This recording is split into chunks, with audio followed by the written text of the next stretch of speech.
Hello, I'm Anne Kruger. Welcome to Landline.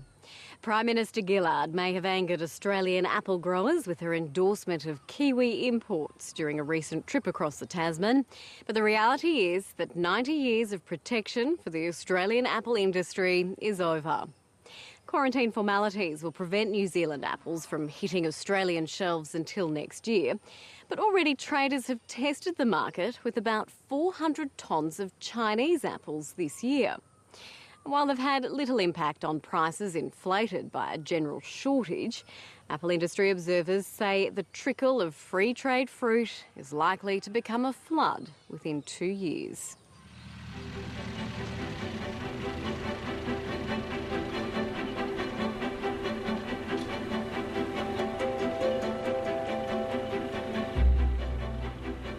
At Bilpin, on the fringe of Australia's largest city, they're preparing to pick the first of this year's apple crop.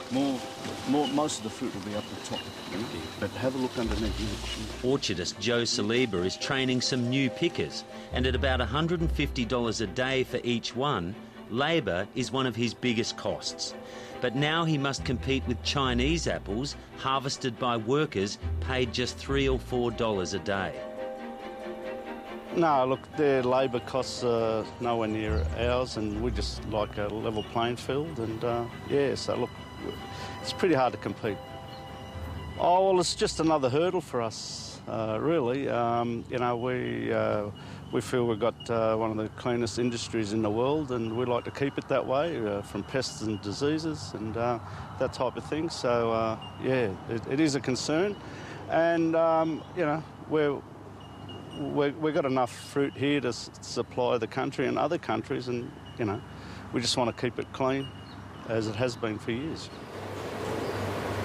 Australia's apple industry is under threat. New Zealand's successful World Trade Challenge to local quarantine regulations has ended 90 years of protection. This year, it's Chinese apple imports, but Kiwi and American fruit is also likely to hit the market in the next 2 years.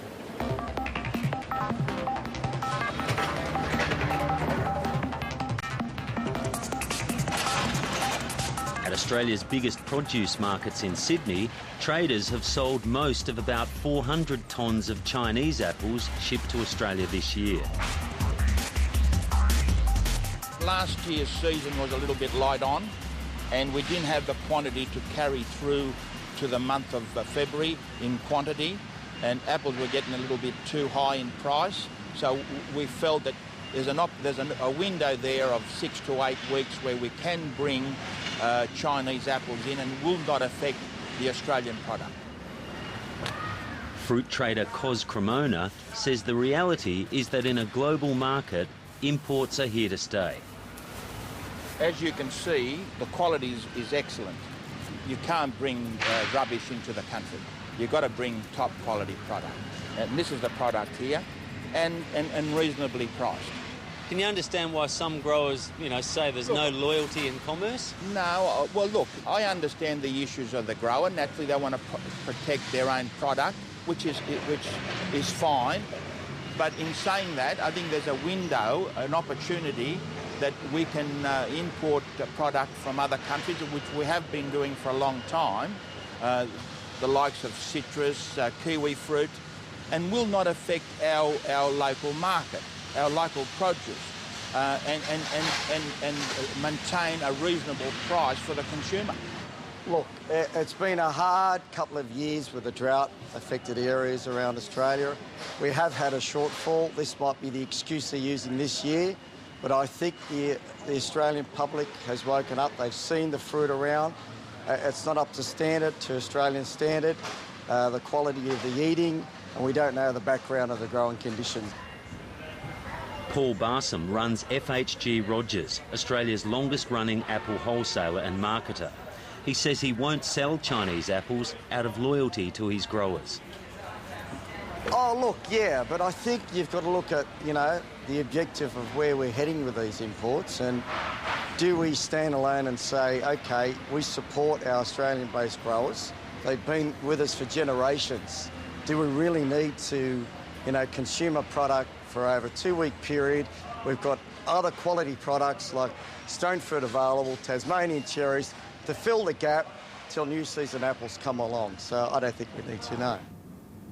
Already, biosecurity concerns have been raised about the Chinese imports. New South Wales Farmers Association's horticulture chairman Peter Darley says this damaged fruit failed the quarantine inspection system. These are 2 apples that were taken out of a box of Chinese apples, and we explained at the Senate inquiry that if there was a damaged apple to come into this country, there is the possibility that that apple could be also already infected by the Asian fruit fly, vinegar fly, coming out of there. And they said that in the inspection service in China, there would be no blemished fruit whatsoever or marked skin fruit. Coles and Woolworths account for about 2/3 of all the apples sold in Australia, and they say they won't be selling any of the Chinese apples. Well, it's incredibly important to the Australian industry and our own family, who we've had terrific support from both the major retailers. Both Woolworths and Coles have publicly stated that they're not going to take imported product apples whilst it's available in Australia, and we thank them for that as an industry, and their support has just been fantastic for us. Scott Montague's family owns one of Australia's biggest vertically integrated apple enterprises, with growers in 3 states. Both Mr Montague and Apple and Pear Australia's Chief Executive John Durham believe the impact of Chinese and other imports will be much greater next year and beyond. Well, we have Montague Group within ourselves have probably 40 to 50 growers on which we handle. The industry is very nervous about any reinvestment within the industry, turning over their older varieties into new varieties, new styles of planting, new higher producing plantings. They're very nervous about spending that money in this industry, not knowing where we're going to sit with the possible imports. There's certainly a consumer backlash in Australia against Chinese apples. We can see that already by just some of the comment that's been made publicly and the awareness.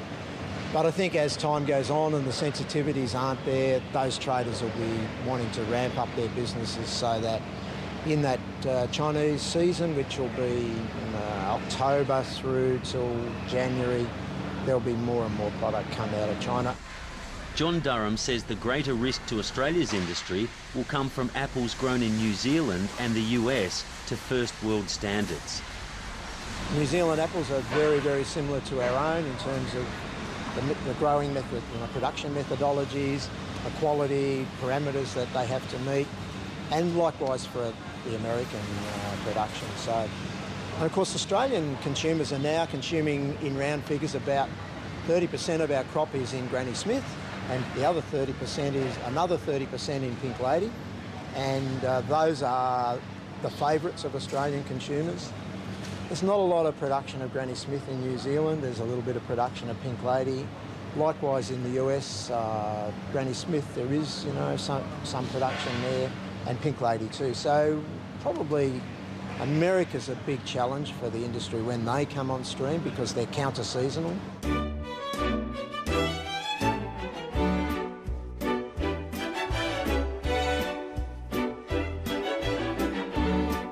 Australia's apple industry has been contracting for the last 20 years, and at Bilpin, when these pictures were taken, there were about 80 commercial growers. Today, there are only 4 selling fruit through the Sydney markets. The terms of trade for many orchards has declined steadily over the last 20 years, and increasingly orcharding is becoming a high turnover, low margin business. Can the industry still be competitive now in the face of cheap imports from China? I think in Bilpin, there's always going to be opportunities to actually sell directly to the public. Bilpin's in a unique situation because it's so close to Sydney. It's within an hour's 40 minutes drive of Sydney, which is 20% of Australian population. Peter Malcolm has been the District Horticulture Officer for the Sydney Basin for most of the last 20 years. He says clever growers such as Joe Saliba are using new densely planted dwarf rootstock to stay competitive. He's getting very good yields. He's probably expecting close to 45, 50 tonnes per hectare. I think this is his 3rd crop. So growers like Joe have actually demonstrating that they can survive, but increasingly they are finding it hard too because their margins are being squeezed.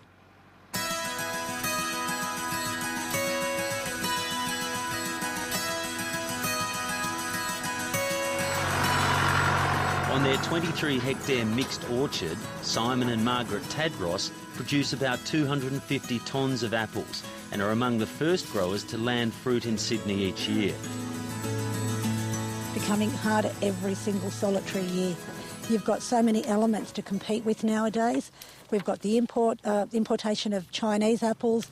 You've got the rising costs of everything. And we're still basically getting the same price for our fruit that we were years and years ago. So it's just getting harder and harder every year. The extended Tadros family relies on a retail outlet and value-adding its seconds by making apple pies. Now, like other small bilpin growers, they're hoping they can cash in on a growing pick-your-own market. So how we pick the fruit is we pull it off the tree like that and then pop it in the bag. They're leasing out individual trees for an annual fee. The Bilpin Public School has adopted 4 trees. We look after the tree all year. Then when it's harvest time, they own the tree. They come, they pick their fruit, and they take all the fruit home with them. And they probably generally yield about 50 to 60 kilo off an apple tree, a fully matured apple tree. Disability carer Catherine Roots adopted 2 trees for her grandchildren. I just thought it would be a great gift for my grandchildren and my family. And any of the produce that we don't actually pick, because we can pick up to 60 kilos, will be picked by Margaret, and the produce will be sold and donated to Westmead Children's Cancer Foundation. So I just figured it was a really good thing to do.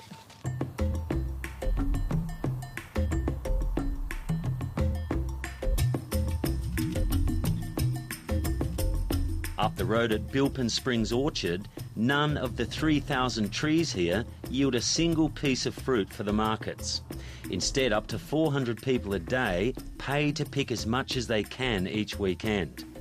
Cedric Lethbridge gave up trying to make a living through the